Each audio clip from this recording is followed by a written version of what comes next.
प्रफुल्ल पटेल आणि तटकरेंना पक्षाचा ताबा घ्यायचा होता असा आरोप थेट रोहित पवार यांनी केलाय।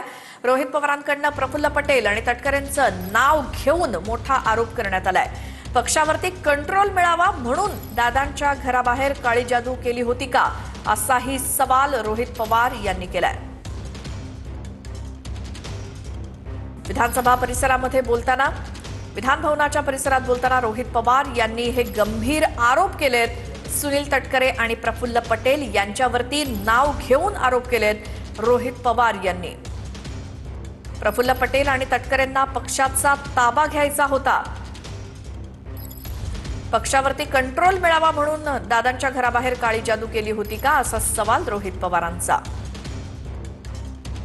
प्रफुल्ल पटेल आणि सुनील तटकरेंना पक्षाचा ताबा घ्यायचा होता, कारण का अजितदादा हयात असताना जे फालतू खर्च होते, नरेश अरोरावरचा खर्च असेल, इतरही काही खर्च असतील, काही गोष्टी पार्टीमध्ये चुकीच्या पद्धतीने होत होत्या, काही लोकांचं कर्तृत्व नसताना सुद्धा त्यांना मोठी मोठी पदं पक्षामध्ये दिली होती आणि मग दादा कार्यकर्त्यांचं आमदारांचं ऐकत होते।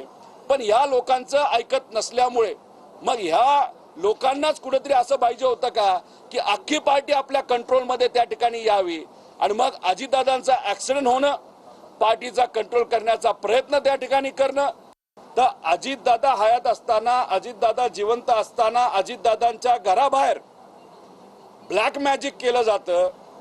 कदाचित नाशिकचाच जो बोंधू बाबा आहे त्या माध्यमातून दादांच्या घराबाहेर तिथं काळी जादू करण्याचा प्रयत्न नाही तर पूजा करण्याचा प्रयत्न त्या ठिकाणी होतो।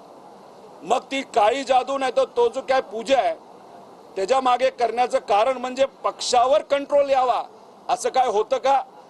त्यानंतर 28 तारखेला दुर्दैवी